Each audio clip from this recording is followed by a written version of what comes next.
CA Akansha Keshri, and today here in this video I am going to tell you about 3 professional courses जो कि India और India के बाहर भी globally recognised हैं।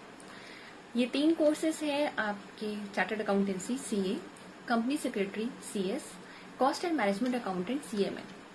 सो हम देखेंगे इस वीडियो में कि ये तीनों कोर्सेज करने के बाद what are the opportunities and scope that we are having in our field, in our career. हमें क्या मिलेगा करने के लिए, हम कितना कमा सकते हैं, what will be the scope of earning and growth. ये दोनों चीजें हम लोग देखेंगे। इसके अलावा हम लोग ये देखेंगे जो कि सबसे इम्पोर्टेंट है कि हम ये कैसे कर सकते हैं, हमें इसके लिए क्या करना होगा, इसमें एंट्री करने के लिए क्या करना होगा, थ्रू आउट द टाइम क्या करना होगा और क्या डिटेल्स है इसके, एज एफ कितना टाइम लगने वाला है, कितने पैसे लगने वाले हैं और आपको कितनी मेहनत करनी होगी इसके लिए। इन सारी चीजों के बारे में हम लोग डिटेल में इस वीडियो में देखेंगे, इन तीनों कोर्सेज से related. We will also see कि इन तीनों प्रोफेशंस में कौन कौन से एरियाज है जिसमें हम लोग काम कर सकते हैं, गवर्नमेंट सेक्टर्स हो या फिर प्राइवेट सेक्टर्स हो, जॉब्स हो, क्या क्या चीजें हैं जो हम कर सकते हैं। ये सारी चीजें जानना भी बहुत इंपॉर्टेंट है, तो हम वो भी देखेंगे।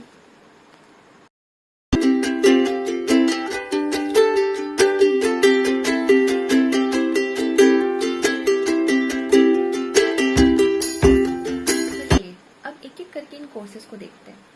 सबसे पहले लेते हैं CA, chartered accountancy. The institute of chartered accountants of India 1949 में बनी हुई है। ये इस कोर्स को करवाती है। ये कोर्स ऐसा है ना कि ना सिर्फ इंडिया में बल्कि ग्लोबली आउट ऑफ इंडिया भी बहुत सारी कंट्रीज हैं जहाँ पे ये वेल रिप्यूटेड और बहुत रिकॉग्नाइज्ड कोर्स मानी जाती है। वहाँ पे भी इसकी वैल्यू बहुत ज्यादा है और वहाँ पे भी आउट ऑफ इंडिया बहुत स्कोप होता है जॉब्स वगैरह के लिए इस कोर्स के थ्रू। इसके अलावा हमने जो सेग्रीगेशन करके देखना शुरू किया था वैसे देखते हैं। तो सबसे पहले लेते हैं इसकी अर्निंग्स को, क्या हमें मिलने वाला है। तो इसकी जो अर्निंग्स है, इसमें जो आपको एवरेज सैलरी होती है एक फ्रेशर की, एक न्यूली क्वालिफाइड चार्टर्ड अकाउंटेंट की एवरेज सैलरी 10 से 12 लाख के बीच में होती है। अगर मिनिमम साइड पे भी बात करें, मिनिमम साइड पे भी जाके देखते हैं तो भी ये मिनिमम 5.5 से 6 लाख पर एनम की सैलरी तो होती ही है एक न्यूली क्वालिफाइड चार्टर्ड अकाउंटेंट की। उसके अलावा इसमें ग्रोथ की बात करते हैं अगर, तो ग्रोथ के लिए सबसे इम्पोर्टेंट फैक्टर क्या होता है। अगर आपको कोई आपका कोर्स ऐसा है जैसे और भी जो दूसरे प्रोफेशनल कोर्सेज होते हैं अपार्ट फ्रॉम दीज 3 कोर्सेज, ऐसा हर कोर्स जिसमें आपको बहुत ज्यादा लर्निंग हर समय रिक्वायर होता है, आप नई नई चीजें सीखते रहते हैं, वहां पे ऑब्वियसली ग्रोथ काफी ज्यादा होती है, रैपिड होती है। क्योंकि देखिए इसमें आप जब नई नई जगहों पे काम करते हैं, आप नए नए एरियाज में काम करते हैं, नए नए सेक्टर्स के साथ काम करते हैं, बिजनेस सेक्टर्स के बारे में काम करते हैं, गवर्नमेंट सेक्टर्स के बारे में काम करते हैं, तो आप हर दिन कुछ नया सीखते रहते हैं। उसके अलावा इस कोर्स का जो स्ट्रक्चर है, पढ़ाई ऐसी है, फ्यूचर में भी इस कोर्स का स्ट्रक्चर में जो चीजें आपको पढ़ाई जाती है वो ऐसी है जिनमें आपको हमेशा अपडेटेड रहना होता है। तो जैसे टैक्स हुआ, ऑडिट हुआ, लॉ हुआ, ये सारी चीजों में आपको हमेशा अपडेटेड रहना होता है। तो जब आप हमेशा अपडेटेड करते रहते हैं, अपने आप को अपडेट करते रहते हैं, तो आपकी ग्रोथ लर्निंग वाइज तो होती ही है, साथ ही साथ आपकी ये ग्रोथ अर्निंग्स में भी दिखती है बहुत अच्छी तरह से। तो अगर मैं एक चार्टर्ड अकाउंटेंट की मैक्सिमम सैलरी की बात करूं तो ये एक ऐसी चीज है जहां पे आप कुछ नहीं कह सकते किसी के भी बारे में, because sky is the limit. आप जितना कमा सकते हैं, आप जितनी मेहनत कर सकते हैं, जितने एफर्ट डाल सकते हैं, उतनी ज्यादा आप पैसे कमाएंगे, उतने ज्यादा ही आपके लिए पैसों के मामले में अच्छी होगी। और एक पॉइंट था जिसके बारे में मैं कह रही थी, वो था scope of this course, like आप कौन से एरियाज में काम कर सकते हैं। तो देखिए इसमें एरियाज क्या क्या आते हैं। एरियाज आपके आते हैं, एक तो हो गया आपका प्राइवेट सेक्टर जॉब्स, एक हो गया गवर्नमेंट सेक्टर जॉब, ये तो हो गया जॉब वाले एरियाज। इसके अलावा होते हैं आपके प्रैक्टिसिंग एरियाज, लाइक एक चार्टर्ड अकाउंटेंट या तो चार्टर्ड अकाउंटेंट या तो सर्विस में जा सकता है या फिर प्रैक्टिस में। अगर वो सर्विस में नहीं जाता है, प्रैक्टिस में जाता है, तो आप खुद पर्सनली सर्विसेज दे सकते हैं क्लाइंट्स को, अपने खुद का ऑफिस खोलकर, और उसमें भी काफी अच्छी इनकम होती है और काफी अच्छी लर्निंग एंड ग्रोथ पर्सपेक्टिव्स भी रहते हैं, इन्वॉल्व होते हैं उसमें भी। तो ये हो गए आपके अर्निंग, ग्रोथ और स्कोप के पर्सपेक्टिव से बातें। अब हम लोग देखते हैं कि आपको ये करना कैसे है। तो इसमें मैंने आपको 3 बातें मैं आपको बोलूंगी। एक तो होता है टाइम इन्वॉल्व्ड। तो इसमें क्या होता है, 3 लेवल्स होते हैं CA के, CA foundation, CA intermediate and CA final. Entry level foundation पे होता है जो आप क्लास 12 के बाद देते हैं, और डायरेक्ट एंट्री रूट भी है जिसके बारे में हम अभी चर्चा नहीं करेंगे क्योंकि सिंस ये क्लास 12 पास आउट्स के लिए हम लोग ये स्पेशल वीडियो बना रहे हैं तो उसकी यहाँ पे जरूरत नहीं है। तो ये स्कीम होता है, इसके थ्रू हम लोग जाते हैं फाउंडेशन, इंटरमीडिएट एंड फाइनल। इसके अलावा आर्टिकलशिप ट्रेनिंग करनी होती है। आर्टिकलशिप ट्रेनिंग आपकी 3 साल की होती है, जो कि आपको किसी प्रैक्टिसिंग चार्टर्ड अकाउंटेंट के अंदर काम करके कंप्लीट करना होता है, जिसमें आपको प्रैक्टिकल वर्ल्ड में कैसे आपको एक सीए के हिसाब से काम करना है, ये सारी बातें सिखाई जाती है। तो अगर हम ये चारों सारी चीजों को मिला के देखें तो लगभग 4 से 4.5 साल का टाइम लगभग लग जाता है इस सीए के कोर्स को पूरा करने में। अब आते हैं दूसरी बात पे कि ये कितना मनी इन्वॉल्व करेगा। इंटरमीडिएट और फाइनल लेवल पे तो अलग अलग चार्जेस है, लेकिन फाउंडेशन लेवल पे, एंट्री लेवल पे आपकी फीस 9,800 है, registration fees and exam fees अलग से देनी होती है। वेरस मई 2021 में अगर आप एग्जाम देना चाहते हैं तो आपको मिनिमम 31 दिसंबर तक रजिस्ट्रेशन करवा लेना होगा, तभी आप मई 2021 में एग्जाम दे सकते हैं, अपियर कर सकते हैं। क्लास 12 क्लियर होना जरूरी है आपका इसके लिए, आपके पास क्लास 12 का एडमिट कार्ड होना चाहिए। इसके अलावा आपको 4 सब्जेक्ट्स पढ़ने हैं फाउंडेशन की पढ़ाई के लिए, जिसमें से टोटल 400 मार्क्स का पेपर होगा, जिसमें से 2 पेपर्स सब्जेक्टिव होंगे 200 मार्क्स के टोटल, एंड 2 पेपर्स एमसीक्यूज के होंगे, मल्टीपल चॉइस क्वेश्चंस के 200 मार्क्स के। सब्जेक्ट्स बेसिकली क्लास 12 का ऑलमोस्ट कोर्सेज होता है, कुछ एक्स्ट्रा चीजें भी होती हैं। क्लास 11-12 के कॉमर्स का कोर्स भी बहुत सारा इसमें मिला हुआ होता है, ज्यादातर चीजें उसी से होती हैं, बट बहुत सारी चीजें एक्स्ट्रा भी होती है जो आपको पढ़नी होगी। ओवरऑल 4 से 5 महीने का प्रिपरेशन आपको चाहिए होगा इसके लिए, तो आपको इतना टाइम रख के हाथ में रजिस्ट्रेशन उस हिसाब से करवाना चाहिए, देखते हुए कि आप कितनी जल्दी ये चीजें कर सकते हैं। बात करें सीए इंटरमीडिएट और फाइनल की, तो इंटरमीडिएट फाइनल दोनों में 2-2 ग्रुप्स होते हैं, 4-4 पेपर ईच के। और फाउंडेशन पास करने के बाद आप जा सकते हैं, या फिर एक डायरेक्ट एंट्री रूट है जिसके बारे में मैं बता रही थी आपको पहले।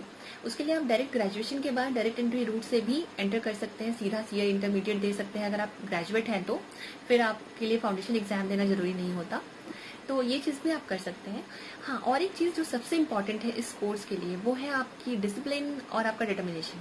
तो ये दोनों डी आपको फॉलो करके चलना है इसके लिए भी। और सीए तो है ही, सीए से सीए में भी अगर आप करते हैं तो ये दोनों चीजें आपको जरूर फॉलो करनी है। आपको हर रोज कंसिस्टेंटली पढ़ाई करते रहना है, हमेशा, हर दिन, बिना इस चीज के साथ कॉम्प्रोमाइज किए हुए। एक fix hour of study plan बना के कि एवरीडे इतनी देर तक पढ़ाई करनी है, और फिर उस फ्लो के साथ जाना है। इसके बाद हम आगे देखेंगे सीएस को, कंपनी सेक्रेटरी।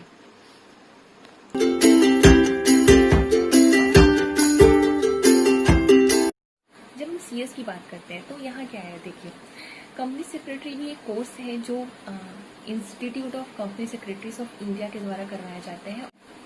इसमें अगर हम अर्निंग और स्कोप ऑफ वर्क की बात करें तो इसमें जो स्कोप ऑफ वर्क होता है, यहाँ पे भी आप प्रोफेशन में भी जा सकते हैं, सर्विस में भी जा सकते हैं, और अपना पर्सनल प्रैक्टिस भी कर सकते हैं, जिसमें कंपनियां आपसे एडवाइसेस लेने के लिए आती हैं।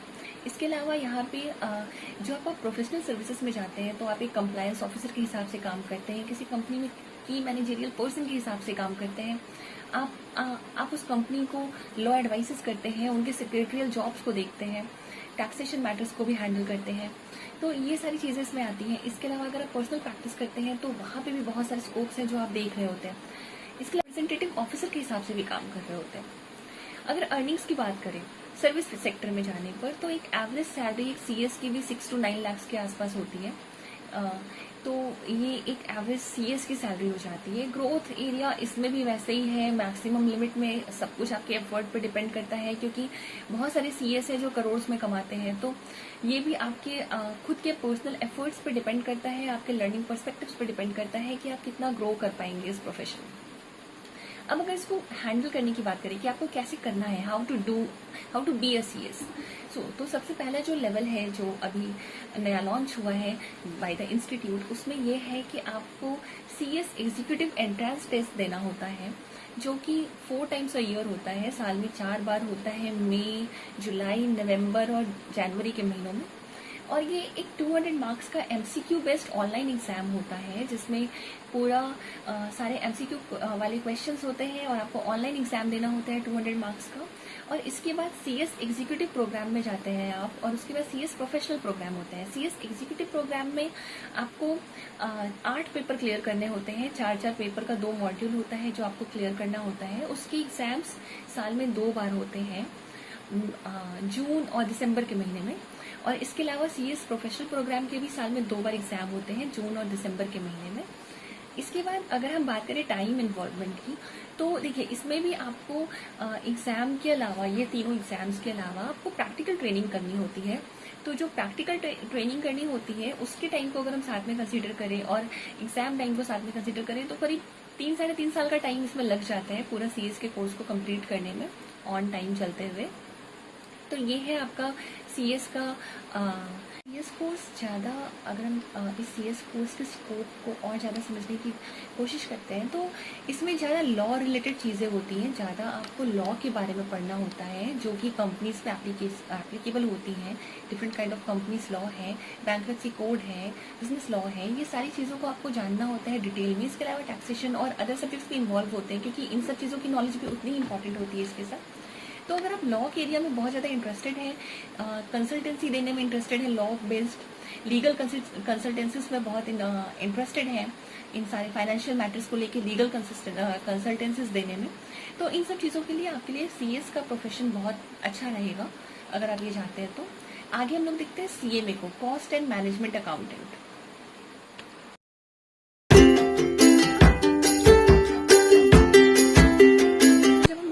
कॉस्ट एंड मैनेजमेंट अकाउंटेंट की, तो ये institute of cost and management accountants of India, इस इंस्टीट्यूट के द्वारा करवाया जाता है। इसके अलावा अगर हम इसको वैसे ही देखें जैसे जिस पार्ट्स में सेग्रीगेट करके हम सारे कोर्सेज को भी देखते आ रहे हैं, तो अगर अर्निंग की बात करें, अर्निंग से पहले स्कोप की बात करते हैं। अगर स्कोप की बात करते हैं तो आप प्रैक्टिस में भी जा सकते हैं और सर्विस में भी, जैसे कि बाकी के दोनों प्रोफेशनल कोर्सेज में भी था। लेकिन कॉस्ट एंड वर्क अकाउंटेंट जो होता है ना, वो कॉस्ट ऑडिट कर सकता है। कॉस्ट ऑडिट की फैसिलिटी सिर्फ एक सीएमए के पास होती है।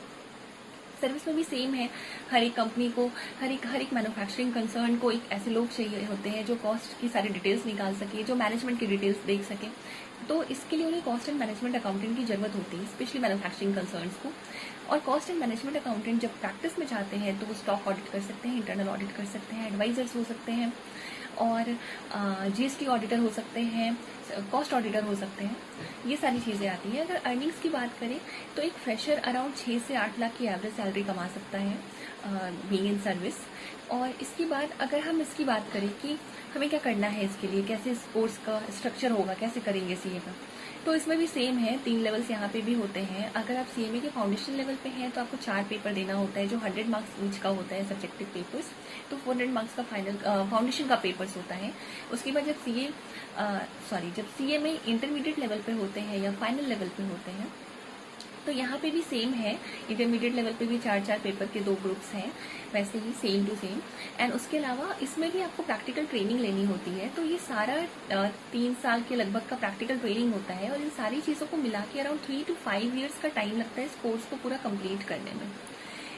इसके अलावा अगर हम बात करें इसमें एंट्रेंस लेवल पे फीस की, तो 4000 रुपीज़ की इसकी रजिस्ट्रेशन फीस है फाउंडेशन के लिए। और जब आप एग्जाम देंगे तो एग्जाम के चार्जेस एप्लीकेबल होंगे। इसके अलावा एग्जाम्स कब कब होते हैं देखिए, तो इसके जो एग्जाम्स हैं वो होते हैं आपके ये साल में 2 बार होते हैं ये एग्जाम्स, फाउंडेशन के और इंटरमीडिएट के और फाइनल के, तीनों की। इन तीनों कोर्सेज के बारे में एक समराइज फॉर्म में मैंने आपको बता दिया है इन शॉर्ट। अगर आपको और भी कुछ डाउट्स रेज होते हैं, अगर आप और भी कुछ इसके बारे में डिटेल में जानना चाहते हैं तो आप कृपया नीचे कमेंट बॉक्स में कमेंट करें to know more. And also नीचे व्हाट्सएप जो नंबर दिया हुआ है उस पर व्हाट्सएप करके पूछ सकते हैं। उसके अलावा इंस्टीट्यूट के लिंक्स एंड बाकी के फर्दर डिटेल्स मैंने डिस्क्रिप्शन बॉक्स में नीचे दे दिया, उसे भी देख सकते हैं। Please like and subscribe this channel. Thank you so much.